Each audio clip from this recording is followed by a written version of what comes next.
ವಿಷಯ ಕಾಲ ಉಪನಿಷತ್ತುಗಳ ದೃಷ್ಟಿನಲ್ಲಿ. ಪ್ರಾಚೀನ ಋಷಿಮುನಿಗಳಿಗೆ ಕಾಲ ಕುರಿತಾಗಿ ಆಧುನಿಕ ವಿಜ್ಞಾನಕ್ಕೆ ಇರತಕ್ಕಂಥ ತಿಳುವಳಿಕೆ ಇದ್ವು.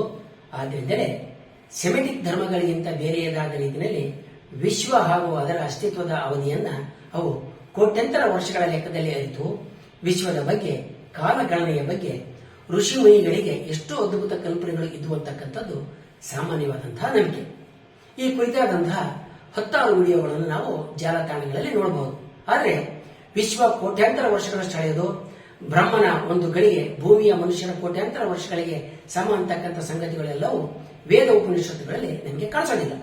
ಅವೆಲ್ಲವೂ ನಂತರ ಕಾಲದ ಪುರಾಣ ಹಾಗೂ ಅದಕ್ಕೆ ಸಂಬಂಧಿಸಿದಂಥ ಗ್ರಂಥಗಳಲ್ಲಿ ಕಾಣಿಸ್ಕೊಳ್ತವೆ. ನಾವೀಗ ವೇದ ಉಪನಿಷತ್ತುಗಳಲ್ಲಿ ಕಾಲ ಕುರಿತಾಗಿ ಎಂಥ ಚಿಂತನೆಗಳಿದ್ವು ಅನ್ನೋದನ್ನ ತಿಳ್ಕೊಳ್ಳೋಣ. ಋಗ್ವೇದದಲ್ಲಿ ಸಮಯ ಅಥವಾ ವೇಳೆಯನ್ನ ಸಾಮಾನ್ಯವಾಗಿ ಋತ ಅಂತ ಕರೆಯಲಾಗುತ್ತೆ. ಈ ಋತ ಅಂತಕ್ಕಂಥ ಪದಕ್ಕೆ ಹಲವು ಅರ್ಥಗಳು ಇವೆಯಾದರೂ ಕೂಡ ಸಾಮಾನ್ಯವಾಗಿ ಅದು ಋಗ್ವೇದದಲ್ಲಿ ಯಾಜ್ಞಿಕ ಆಚರಣೆಗಳನ್ನ ಮಾಡತಕ್ಕಂಥ ಸರಿಯಾದ ಸಮಯ ಅಂತಕ್ಕಂಥ ಅರ್ಥವನ್ನ ಹೊಂದಿದೆ. ಕಾಲ ಅಂತಕ್ಕಂಥ ಪದ ಋಗ್ವೇದದ 10ನೇ ಮಂಡಲದ 42ನೆಯ ಸೂಕ್ತದ 9ನೇ ರುಚಿನಲ್ಲಿ ಒಂದು ಸಲ ಮಾತ್ರ ಕಾಣಿಸಿಕೊಳ್ಳುತ್ತೆ. ಇಲ್ಲಿಯೂ ಕೂಡ ಕಾಲ ಅಂತಕ್ಕಂಥದ್ದು ಕ್ರಿಯೆಯನ್ನ ಅಂದ್ರೆ ಯಜ್ಞವನ್ನು ಮಾಡತಕ್ಕಂಥ ವೇಳೆ ಅಂತಕ್ಕಂಥ ಅರ್ಥವನ್ನೇ ಹೊಂದಿದೆ. ಯಾಜ್ಞಿಕ ಆಚರಣೆಗಳ ಹಿನ್ನೆಲೆಯಲ್ಲಿನೇ ಬಹುತೇಕ ವೇಳೆ ಕಾಲದ ಪರಿಕಲ್ಪನೆಗಳು ನಮಗೆ ಕಾಣಿಸಿಕೊಳ್ತವೆ. ಋಗ್ವೇದದ 10ನೇ ಮಂಡಲದ 9ನೇ ಸೂಕ್ತದ 2ನೇ ರುಚಿಯಲ್ಲಿ ವಿಶ್ವಕ್ಕೆ ಕಾರಣನಾದಂತಹ ಪುರುಷ ಹಿಂದೆ ಇದ್ದುದು ಹಾಗೂ ಮುಂದೆ ಆಗೋದಂತ ತಿಳಿಸ್ತದೆ. ಅಥರ್ವ ವೇದ ಕಾಲ ಒಂದು ಕುದುರೆ, ಅದು 7 ಕಿರಣ ಮತ್ತು ಸಾವಿರಾರು ಅಕ್ಷಗಳಿಂದಾಗೈತೆ, ನಿರಂತರ ಹರಿತೈತೆ, ಕಾಲವೇ ಸೃಷ್ಟಿಕರ್ತ, ಪ್ರಜಾಪತಿಯ ತಂದೆಯೇ ಅದು, ಅದೇ ಎಲ್ಲದರ ಮೂಲ ಕಾರಣ ಅಂತ ತಿಳಿಸುತ್ತೆ. ಆದ್ದರಿಂದ ಋಗ್ವೇದ ಮತ್ತು ಅಥರ್ವ ವೇದಗಳಲ್ಲಿರ್ತಕ್ಕಂಥ ಕಾಲದ ಪರಿಕಲ್ಪನೆಗಳು ಬೇರೆಯವೇ ಆಗಿದ್ದಾವೆ ಅಂತ ನಾವು ಹೇಳಬಹುದು. ಜೈಮಿನಿಯ ಬ್ರಾಹ್ಮಣ ಈ ಕಡೆ ಹಗಲು ഇരുಳು ಇದ್ದು ಸೂರ್ಯನ ಆಚೆಗೆ ಅಮರತ್ವ ಇದೆ ಅಂತ ತಿಳಿಸುತ್ತೆ. ಋಗ್ವೇದದಂತೆಯೇ ಆರಂಭಿಕ ಕಾಲದ ವೈದಿಕ ಚಿಂತನೆಗಳಲ್ಲಿ ಕಾಲ ಬಹುತೇಕ ಹಗಲು ഇരുಳು ಹಾಗೂ ಬದಲಾವಣೆ ಆಗ್ತಕ್ಕಂಥ ಋತುಗಳ ಪರಿಕಲ್ಪನೆಗಳ ಮೂಲಕ ಸಾಗುತ್ತೆ. ಮುಂದೆ ಸಾಗಿದಂತೆ ಇತರ ಉಪನಿಷತ್ತುಗಳಲ್ಲಿ ಕಾಲದ ಈ ಪರಿಕಲ್ಪನೆ ಬದಲಾಗ್ತಾ ಅದು ಅಮೂರ್ತ ರೂಪವನ್ನ ತಾಳುತ್ತೆ. ಬೃಹದಾರಣ್ಯಕ ಉಪನಿಷತ್ತು ಯಜ್ಞಾಶ್ವದ ತಲೆಯೇ ನಸುಕು, ಸೂರ್ಯನೇ ಅದರ ಕಣ್ಣುಗಳು, ಗಾಳಿಯೇ ಅದರ ಉಸಿರು, ತೆರೆದ ಬಾಯಿಯೇ ಎಲ್ಲರಿಗೂ ಸಮಾನವಾದಂತಹ ಅಗ್ನಿ ಅಂತ ತಿಳಿಸುತ್ತೆ. ಸಂವತ್ಸರವೇ ಯಜ್ಞದಲ್ಲಿ ಬಲಿಯಾಗ್ತಕ್ಕಂಥ ಅಶ್ವದ ದೇಹ, ಆಕಾಶವೇ ಅದರ ಬೆನ್ನು, ನಡುಭಾಗವೇ ಅಂತರಿಕ್ಷ, ಅದರ ಪಕ್ಕೆಗಳೇ ತಿಂಗಳು, ಪಕ್ಷಿಗಳೇ ಅದರ ಕೀಲುಗಳು, ಹಗಲು ഇരുಳುಗಳು ಅದರ ಪಾದಗಳು, ತಾರೆಗಳೇ ಅದರ ಮೂಳೆಗಳು, ಮೂಳೆಗಳೇ ಮಾಂಸ, ಮೂಡುವ ಸೂರ್ಯ ಅದರ ಮುಂಭಾಗ ಆದರೆ ಮುಳುಗುವ ಸೂರ್ಯ ಅದರ ಹಿಂಭಾಗ ಅಂತ ವರ್ಣಿಸುತ್ತೆ. ಇಲ್ಲಿ ದೇಶ ಕಾಲಗಳನ್ನ ಒಟ್ಟಿಗೆ ಪರಿಗಣಿಸಲಾಗಿದೆ. ಇಲ್ಲಿ ಯಜ್ಞದ ಕುದುರೆ ವಿಶ್ವದ ದೇಶ ಕಾಲ ಎರಡು ಕೂಡ ಆಗಿದೆ. ಬೃಹದಾರಣ್ಯಕ ಉಪನಿಷತ್ತು ಜ್ಞಾನಿ ಹಾಗೂ ಅಜ್ಞಾನಿಗಳು ಸತ್ತ ನಂತರ ಯಾವ ಮಾರ್ಗದಲ್ಲಿ ನಂತರ ಸಾಗ್ತಾರೆ ಅಂತ ತಿಳಿಸ್ತದೆ. ಬೃಹದಾರಣ್ಯಕ ಉಪನಿಷತ್ತಿನಲ್ಲಿ ಕಾಲವನ್ನ ಯಜ್ಞದಲ್ಲಿ ಹವಿಸ್ಸನ್ನು ಅರ್ಪಿಸುವ ಕ್ರಿಯೆಯ ಹಿಂದಿನ ಮತ್ತು ನಂತರದ ಘಟಕಗಳಂತ ವಿಭಜನೆ ಮಾಡಲಾಗಿದೆ.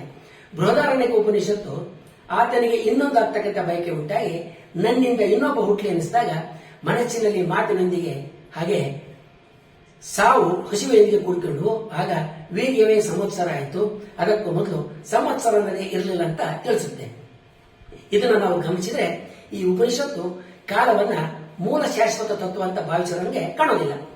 ಉಪನಿಷತ್ತುಗಳು ಕ್ರಮಬದ್ಧ ಚಿಂತನೆಗಳಾಗಿರದೆ ಹಲವಾರು ಅಭಿಪ್ರಾಯಗಳ ಸಂಗ್ರಹಗಳು ಆಗಿರೋದ್ರಿಂದ ಬೃಹದಾರಣ್ಯಕ ಉಪನಿಷತ್ತಿನಲ್ಲಿ ಇನ್ನೊಂದು ಕಡೆ ಸೃಷ್ಟಿಕರ್ತ ಪ್ರಜಾಪತಿಯನ್ನ ಸಂವತ್ಸರ ಹಾಗೂ ಅದರ ಘಟಕ ಭಾಗಗಳೊಂದಿಗೆ ಗುರುತು ಮಾಡಲಾಗಿದೆ.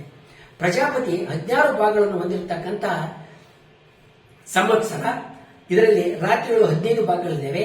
ಆದರೆ 16ನೇ ಭಾಗ ಮಾತ್ರ ಶಾಶ್ವತವಾದದ್ದು ಅಂತ ತಿಳಿಸುತ್ತೆ. ಆತ ತನ್ನ ರಾತ್ರಿಗಳಲ್ಲಿ ಹಿಗ್ತಾನೆ ಕೂಗ್ತಾನೆ. ಅಮಾವಾಸ್ಯೆ ಎಂದು ಜೀವ ಇರತಕ್ಕಂಥ ಎಲ್ಲವನ್ನೂ ಆತ ಪ್ರವೇಶ ಮಾಡಿ ನಸುಕಿನಲ್ಲಿ ಮರು ಹುಟ್ಟುತ್ತಾನೆ ಅಂತ ತಿಳಿಸುತ್ತೆ. ಇಲ್ಲಿ ಸೃಷ್ಟಿಕರ್ತ ಪ್ರಜಾಪತಿಯೇ ಸಂವತ್ಸರ ಮತ್ತು ಪಕ್ಷಿಗಳಾಗಿ ಕಾಣಿಸಿಕೊಳ್ತಾನೆ. ವಾಚಸನೀಯ ಸಂಹಿತೆ ಮತ್ತೆ ಶತಪಥ ಬ್ರಾಹ್ಮಣಗಳು ಕೂಡ ಪ್ರಜಾಪತಿಯ 16 ಭಾಗಗಳನ್ನ ತಿಳಿಸ್ತವೆ.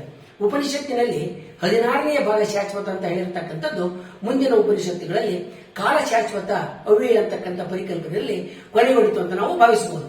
ಬೃಹದಾರಣ್ಯಕ ಉಪನಿಷತ್ತಿನಲ್ಲಿ ಅಶ್ವಲ ಅಂತಕ್ಕಂಥ ಒಬ್ಬ ಋಷಿ ಇಡೀ ಪ್ರಪಂಚ ಹಗಲು ರಾತ್ರಿಗಳ ಹಿಡಿತಕ್ಕೆ ಸಿಲುಕಿದೆ, ಯಜ್ಞ ಪೋಷಕ ಕಾಲದ ಹಿಡಿತದಿಂದ ಹೇಗೆ ತಪ್ಪಿಸಿಕೊಳ್ತಕ್ಕಂಥದ್ದು ಅಂತ ಪ್ರಶ್ನೆಯನ್ನ ಯಾಜ್ಞವಲ್ಕ್ಯರಿಗೆ ಕೇಳ್ತಾರೆ.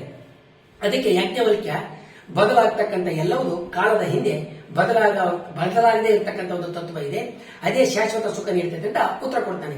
ಇದೇ ಯಾಜ್ಞವಲ್ಕ ಜನಕನ ಆಸ್ಥಾನದಲ್ಲಿ ವಾಚಸ್ಪತಿ ಗಾರ್ಗಿಗೆ ಕಾಲ ಅದಕ್ಕಿಂತಲೂ ಹಿರಿದಾದ ತತ್ವದ ಆದೇಶದಿಂದ ಸಾಗ್ತದೆ. ಆದ್ದರಿಂದಲೇ ಗಾರ್ಗಿ ಕ್ಷಣಗಳು, ಗಂಟೆಗಳು, ಹಗಲು ಇರುಳುಗಳು, ಪಕ್ಷ ತಿಂಗಳುಗಳು, ಋತು ಸಂವತ್ಸರಗಳು ಬೇರೆ ಬೇರೆಯಾಗಿ ನಿಲ್ತವೆ ಅಂತ ತಿಳಿಸ್ತಾನೆ. ಕಾಲಕ್ಕೆ ಸಿಲುಕಿರುವ ಮಾನವನ ಸಂಗತಿಗಳತ್ತ ಅಶ್ವಲ ಗಮನ ಸೆಳೆದಾಗಲೂ ಕೂಡ ಯಾಜ್ಞವಲ್ಕ ಇದೇ ಉತ್ತರವನ್ನು ಕೊಡ್ತಾನೆ.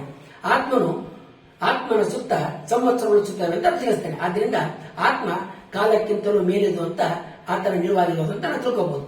ಗಾರ್ಗಿ ಭೌತಿಕ ಪ್ರಪಂಚ ಮತ್ತು ಕಾಲ ಹೇಗೆ ಬಂದು ಅಂತ ಪ್ರಶ್ನೆ ಮಾಡಿದಾಗ ಯಾಜ್ಞವಲ್ಕ್ಯ ಆಕಾಶದ ಮೇಲಿನವು, ಭೂಮಿಯ ಕೆಳಗಿನವು, ಭೂಮಿ ಅಂತರಿಕ್ಷಗಳ ನಡುವಿನಲ್ಲಿರ್ತಕ್ಕಂಥವು, ಭೂತ ವರ್ತಮಾನ ಭವಿಷ್ಯಗಳು ಒಂದಕ್ಕೊಂದು ಹೆಣೆಯಲ್ಪಟ್ಟಿವೆ ಅಂತ ತಿಳಿಸ್ತಾನೆ. ಹೀಗೆ ಹೇಳಬೇಕಾದ್ರೆ ಆಕಾಶದಿಂದ ಕಾಲ ಉತ್ಪನ್ನ ಆಯಿತು ಅಂತಕ್ಕಂಥ ಕಾರಣವನ್ನ ಆತ ಹೇಳ್ತಾನೆ. ಆದರೆ ಕೊನೆಗೆ ದೇಶ ಕಾಲಗಳಿಗೆ ಕಾರಣ ಬ್ರಹ್ಮನ್, ಅದನ್ನು ಅರಿತವರಿಗೆ ಸೂರ್ಯ ಮುಳುಗೋದಿಲ್ಲ ಅಂತ ಆತ ತಿಳಿಸ್ತಾನೆ. ಈ ಅಭಿಪ್ರಾಯನೇ ಛಾಂದೋಗ್ಯ ಉಪನಿಷತ್ತಿನಲ್ಲಿ ಕಾಣಿಸಿಕೊಳ್ತದೆ. ಛಾಂದೋಗ್ಯ ಉಪನಿಷತ್ತು ಬ್ರಹ್ಮನ್ ಮಾತ್ರವಲ್ಲ, ಬ್ರಹ್ಮನ್ ಅರಿತವರೆಗೂ ಸೂರ್ಯ ಮುಳುಗೋದಿಲ್ಲ ಅಂತ ತಿಳಿಸಿ ಬ್ರಹ್ಮನ್ ಮತ್ತು ಅದನ್ನು ಅರಿತವರ ನಡುವೆ ಕಾಲಾತೀತಿಯ ಅಭೇದವನ್ನ ಕಲ್ಪಿಸುತ್ತದೆ. ಈ ಉಪನಿಷತ್ತು ಇನ್ನೊಂದು ಕಡೆ ಬ್ರಹ್ಮನ್ ಮತ್ತು ಕಾಲ ಎರಡು ಬೇರೆ ಬೇರೆ, ಇವೆರಡನ್ನ ವಿಭಜಿಸತಕ್ಕಂಥದ್ದು ಆತ್ಮ ಅಂತಕ್ಕಂಥ ಅಭಿಪ್ರಾಯವನ್ನು ಕೂಡ ಹೊಂದಿದೆ. ಇದರ ಅರ್ಥ ಏನಂತ ಹೇಳಿದ್ರೆ ಬ್ರಹ್ಮನ್ ಕಾಲದ ಆಚೆಗಿದೆ. ಬೃಹದಾರಣ್ಯಕ ಮತ್ತು ಛಾಂದೋಗ್ಯ ಉಪನಿಷತ್ತುಗಳು ಕಾಲವನ್ನ ಯಜ್ಞದ ಆಚರಣೆಗಳ ಜೊತೆಗೆ ಗುರುತಿಸಿದ್ರೆ, ನಂತರ ಕಾಲದ ಶ್ವೇತಾಶ್ವತರ ಉಪನಿಷತ್ತು ಕಾಲವನ್ನ ಭೌತ ವಿಶ್ವದ ಆಚೆಗೆ ಅಮೂರ್ತ ರೂಪದಲ್ಲಿ ಕಾಣ್ತದೆ.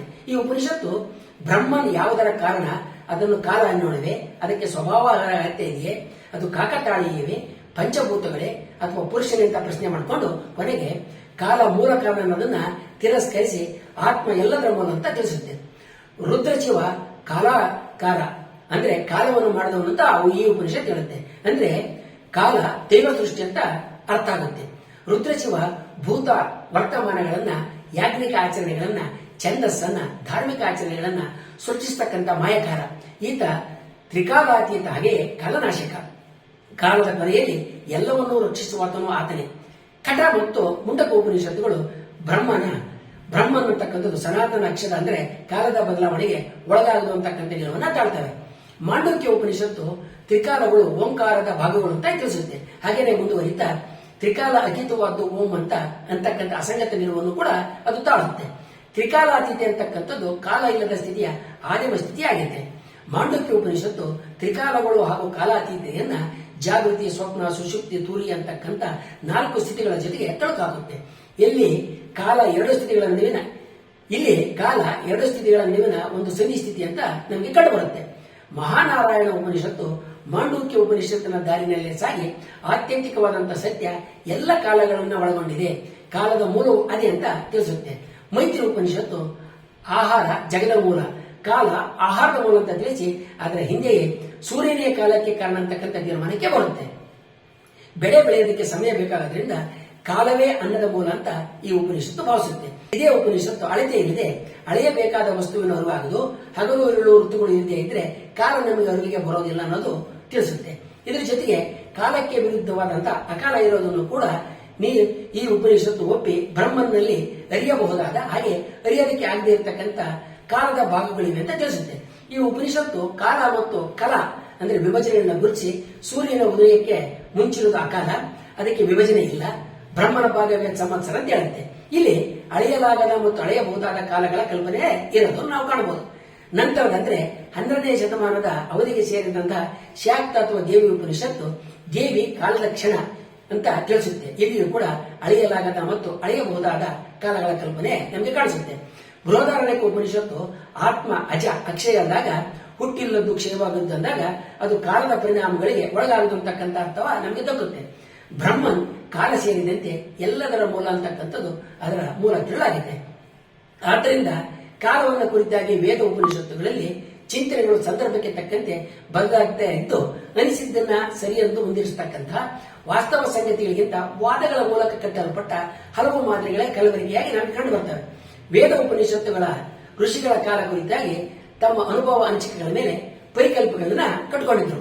ಅವರು ಚಿಂತಕರು ಎಂದು ನಾವು ಒಪ್ಪಬಹುದು. ಆದರೆ ಅವರ ಚಿಂತನೆಗಳು ಆಧುನಿಕ ಕಾಲದ ಸಾಪೇಕ್ಷವಾದವನ್ನು ಹೋಗ್ತವೆ ಅಂತ ಹೇಳೋದಕ್ಕೆ ಯಾವುದೇ ಪುರಾವೆಗಳಿಲ್ಲ. ಮುಂದಿನ ವಿಡಿಯೋದಲ್ಲಿ ನಾವು ಬೌದ್ಧ ತತ್ವದಲ್ಲಿ ಕಾಲದ ಪರಿಕಲ್ಪನೆಗಳ ಕುರಿತಾಗಿ ತಿಳ್ಕೊಳ್ಳೋಣ. ವಂದನೆಗಳೊಂದಿಗೆ.